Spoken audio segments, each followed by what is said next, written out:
Assalamualaikum warahmatullahi wabarakatuh. Kami dari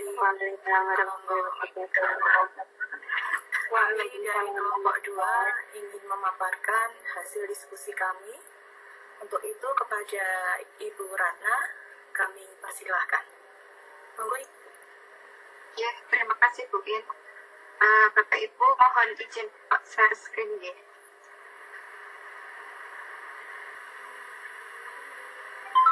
Assalamualaikum warahmatullahi wabarakatuh.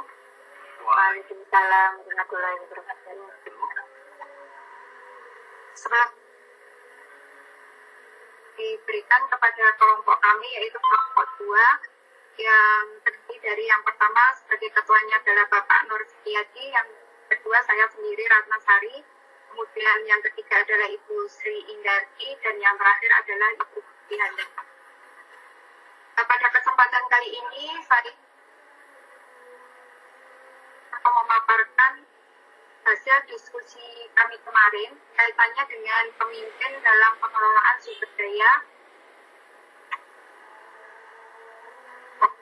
dari jenjang SMP dan SD.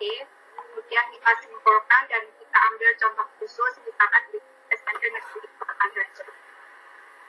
Pada kesempatan ini saya akan memaparkan 7 aset atau modal yang kita miliki khususnya di Kabupaten Klaten. Untuk yang pertama kaitannya dengan modal manusia, kepala sekolah. Kepala sekolah kekuatan yang bisa dimiliki rata-rata di sekolah khususnya Kabupaten Klaten itu rata-rata berpendidikan S2, kemudian mereka open minded dan bijaksana. Kemudian yang kedua, modal manusia yang kedua adalah guru. Guru di Kabupaten Klaten rata-rata pendidikannya S1 dan sekarang sudah mulai banyak yang mengambil jenjang S2. Rata-rata sudah bersertifikat pendidik. Kemudian modal manusia yang ketiga yaitu tenaga pendidik atau staf TU. Di Kabupaten Klaten rata-rata berpendidikan S1 dan menguasai IT. Itu kekuatan yang ada pada TU. Kemudian untuk peserta didik sendiri, di Kabupaten Klaten peserta didik heterogen dan berasal dari lingkungan pedesaan maupun perkotaan. Kemudian yang kelima itu adalah orang tua murid. Kekuatan yang dimiliki adalah mereka selalu kooperatif dengan program-program yang ada di sekolah. Kemudian berikutnya adalah komite sekolah. Komite sekolah itu kita ambil dari tokoh masyarakat sekitar atau setempat dan dari perwakilan orang tua murid. Kemudian modal manusia yang berikutnya adalah pengawas sekolah. Kekuatan yang beliau miliki yang pertama adalah edukatif, kemudian yang kedua membimbing, dan yang ketiga adalah mengontrol. Kemudian modal manusia yang berikutnya adalah alumni sekolah. Alumni sekolah ini kekuatannya untuk mendukung program yang ada di sekolah, contohnya misalkan kaitannya dengan PPDB. Kemudian yang kedua, membantu pembiayaan yang ada di sekolah. Kemudian sekolah. Kekuatan yang mereka berikan adalah untuk mendukung dan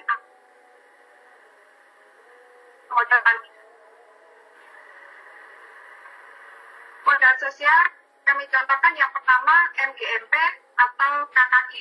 MGMP atau KKG ini merupakan wadah untuk pertemuan dan diskusi rutin mengenai pembelajaran. Kemudian yang kedua adalah PGRI. PGRI ini komunitas yang mengayomi dan memperjuangkan hak-hak guru. Kemudian yang ketiga adalah komunitas praktisi. Komunitas praktisi ini memberi kekuatan tempat untuk berbagi masalah dan solusi bagi setiap guru. Dan yang terakhir adalah waran dan warcap. Kekuatan yang dapat kita ambil yaitu siswa. Kemudian terdiri dari bangunan laboratorium, kantor guru atau PU, perpustakaan, musola, toilet, KS, kantin, dan lapangan sekolah. Untuk modal fisik ini, kalau kita lihat di Kabupaten Klaten semua dalam keadaan baik dan layak untuk digunakan. juga lingkungan alam. Kalau kita lihat secara umum, di Kabupaten Klaten terkenal dengan daerah budidaya ikan, kemudian daerah wisata air, dan yang ketiga adalah daerah pertanian.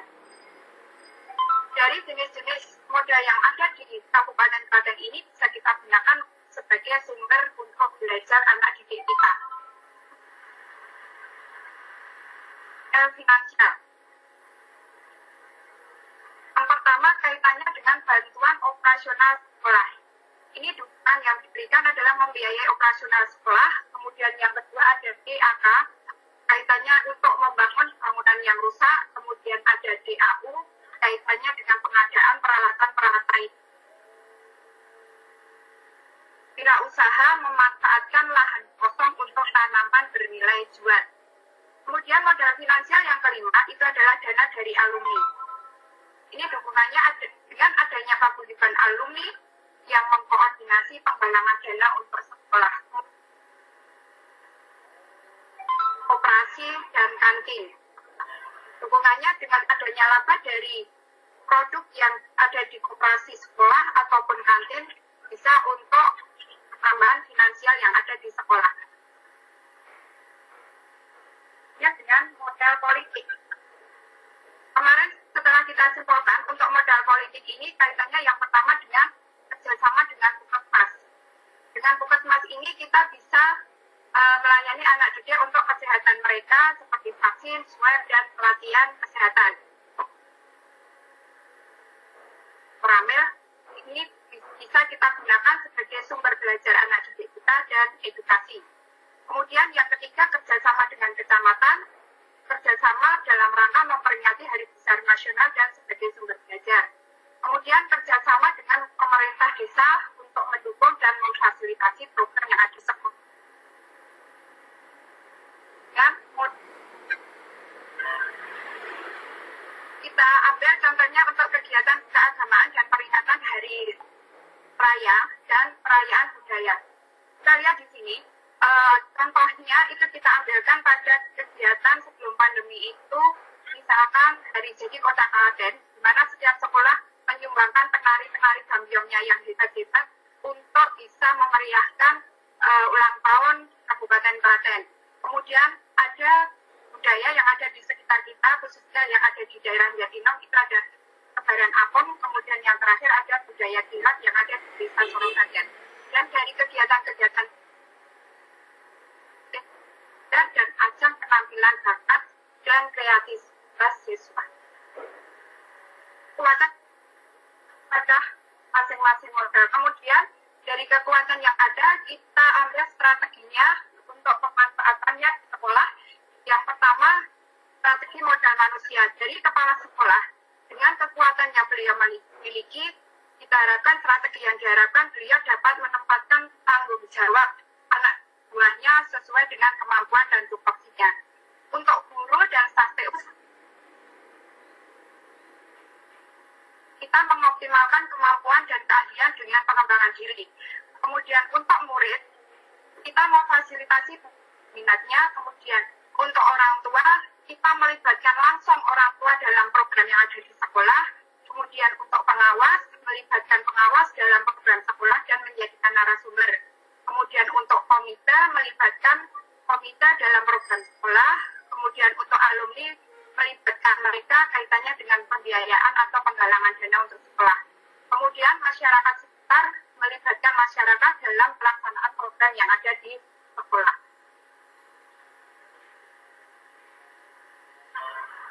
Untuk membuat agenda pertemuan dan pembahasan tentang pembelajaran secara rutin. Kemudian untuk modal fisik, dari kekuatan-kekuatan yang ada, itu kita manfaatkan dan kita pelihara dengan semaksimal mungkin. Kemudian untuk modal lingkungan atau alam, dari daerah-daerah yang tadi sudah saya sebutkan, maka kita dapat mengambil pemanfaatan lingkungan tersebut sebagai sumber belajar anak didik kita. Kemudian dengan adanya dana pos, kita dapat mengoptimalkan belanja kita sesuai dengan rencana keuangan anggaran yang sudah ditetapkan. Kemudian ada pemanfaatan lahan kosong sekolah untuk wirausaha. Ini contohnya pada sekolah kami dengan memanfaatkan lahan kosong itu dengan menanam pohon serai yang sudah 2 kali panen dan alhamdulillah ini bisa untuk menambah finansial yang ada di sekolah kami. Kemudian untuk modal politik, strategi yang kita gunakan adalah dengan mengoptimalkan kerjasama dengan pihak terkait. Dan yang terakhir, untuk modal agama dan budaya, strategi yang kita gunakan adalah pengoptimalan acara keagamaan atau budaya sebagai sumber belajar dan peningkatan iman kepada Tuhan Yang Maha. Paparan hasil diskusi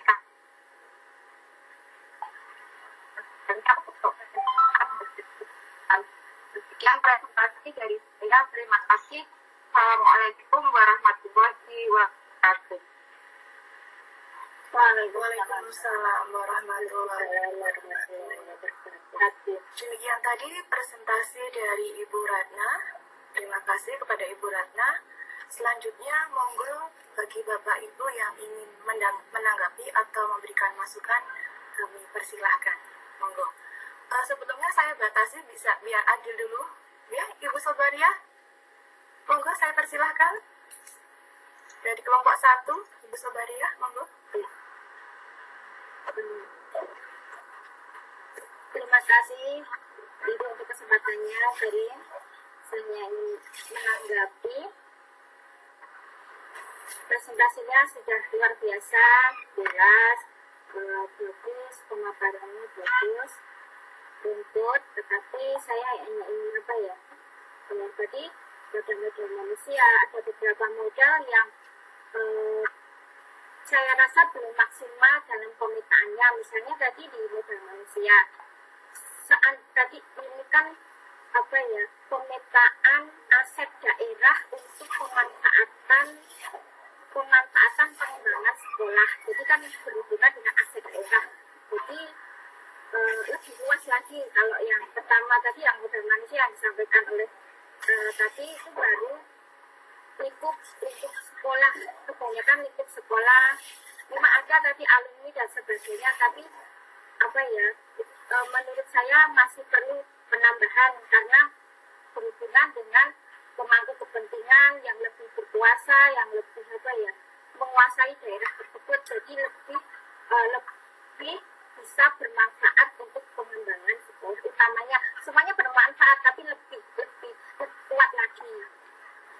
Terus tadi ada beberapa juga tadi poinnya sama, bahwa ada kurang dalam pemetaan aset. Jadi masih lingkup sekolah.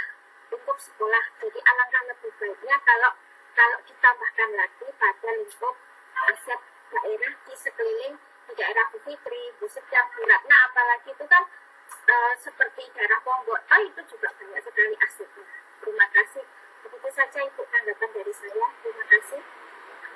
Ya, matur suwun. Ya, terima kasih Mbak Sobalia atas masukannya. Ya, kemarin sebenarnya kita sudah sebagian besar itu ke umum, tapi lebih dalam kami diskusi lagi mengerucut agar strateginya nanti lebih fokus gitu. Terus untuk manusia ya, karena memang manusia yang terlibat langsung dengan sekolah itu yang kita maksimalkan dalam strategi, karena secara umum untuk kebijakan mungkin sudah semua sekolah bahkan daerah itu melakukan kemarin, karena kita harus mencari strateginya, jadi kita lebih optimalkan, lebih fokus gitu kemarin. Tapi terima kasih masukannya, nanti akan kita tambahkan. Terus untuk aset, terus kemarin kan di beberapa daerah pada umumnya di sini memang banyak sekali wisata air, terus kemudian banyak sekali perikanan, maka di tempat saya pun yang bukan Ponggok juga lebih maksimal di perikanan, karena sekarang lagi gencar-gencarnya bikin kolam terus dipancingkan setiap 3 bulan sekali. Nah itu di tempat kami hampir 1 hektar di BUMDes kami memaksimalkan itu, dan itu bisa jadi sumber belajar untuk kegiatan wirausaha maupun untuk anak-anakku dalam pengembangan budidaya ikan nanti dalam IPA-nya. Nah itu kita maksimal ambil garis besarnya, dan mungkin kurang banyak. Ya, nanti kita tambahkan dengan daerah-daerah di kelompok kami. Terima kasih begitu, Bu Sobariah. Terima kasih atas masukannya. Ya, terima kasih. Iya, terima kasih. Beserta ya. Yang pertama kaitannya dengan, mungkin saya akan menambahi untuk alumni. Nah, kemarin itu yang terjadi pada sekolah kami itu pada waktu sama seperti Pak Nur itu tadi, mau mengadakan ANBK. Nah, sekolah kita itu ingin mengadakannya itu mandiri. Jadi dengan, kalau kita hanya mengandalkan dana pos kan, dengan sekolah saya yang kecil itu kan tidak mungkin. Mungkin dari pos hanya beberapa, kemudian dari Bapak Ibu guru pun juga sudah berkontribusi untuk menggalang dana, dan kita merangkul alumni. Kita punya program seperti ini, kira-kira alumni isorak bantu. Nah, alhamdulillah dari beberapa alumni bisa memberikan laptop meskipun hanya 1-2, itu sudah alhamdulillah sekali. Itu kaitannya dengan yang kita maksud untuk alumni tadi, ya sudah. Kemudian yang kedua, karena muridnya semakin berkurang dan otomatis lahan-lahan banyak yang kosong, maka Bapak Kepala Sekolah dan beberapa guru berinisiatif piye carane dan lahan-lahan ini menjadi produktif. Kemudian sing kira-kira nanti karena anak SMP itu kan mungkin ada yang tangannya jahil, ya kan, maksudnya kalau misalkan kena mereka itu tetap kondisinya bagus. Nah, akhirnya solusinya adalah kita mencoba untuk menanam serai dari lingkungan-lingkungan yang kosong, dan alhamdulillah kita sudah panen 2 kali. Kemudian untuk dananya itu nanti untuk siapa? Nah, itu nanti kembali lagi ke siswa. Misalkan ada kegiatan yang tidak tercover oleh dana pos, kita berusaha menggunakan dana itu untuk mengcover kegiatan tersebut. Seperti kemarin, karena pandemi, kemudian kita berusaha agar anak senang, kita adakan senam kegiatan sehat, yaitu mengadakan senam bersama instruktur. Nah, salah satu penggalangan dana dari serai itu tadi kita gunakan untuk membayar instruktur seperti itu. Mungkin itu Bu Sedah dari jawaban kelompok kami, nih. Mudah-mudahan sudah puas. Terima kasih kepada Ibu Sobariah dan Ibu Sedah yang menanggapi dan juga memberikan pertanyaan kepada kelompok kami. Terima kasih masukannya. Nanti bisa kami perbaiki lagi untuk pengisian kelompok kami. Kelompok 2, pemaparan kelompok 2 saya akhiri. Terima kasih atas perhatiannya. Wassalamualaikum warahmatullahi wabarakatuh.